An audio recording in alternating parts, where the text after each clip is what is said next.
Bah en fait j'avais regardé plusieurs de ses combats sur YouTube, donc je savais que c'était un puncher, gros puncher de la main droite. On m'a dit aussi qu'il avait un putain de crochet du gauche, enfin un gros crochet du gauche, il y a les enfants qui regardent. Hein.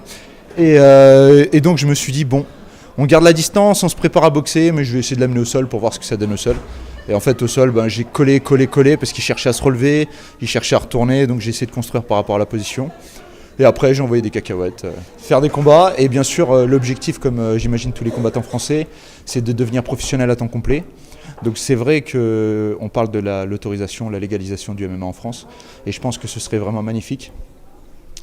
Parce que Primo, c'est une très belle activité. C'est un superbe sport.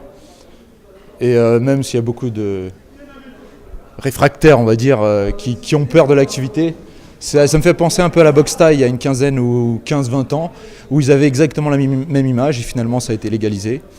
Donc je croise les doigts pour le MMA, pour que ça se fasse le plus vite possible. Comme ça, il y aura plus d'argent, ça va tourner un peu plus.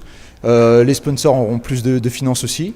Et on pourra vivre pleinement de notre activité et être encore plus performant sur le plan international.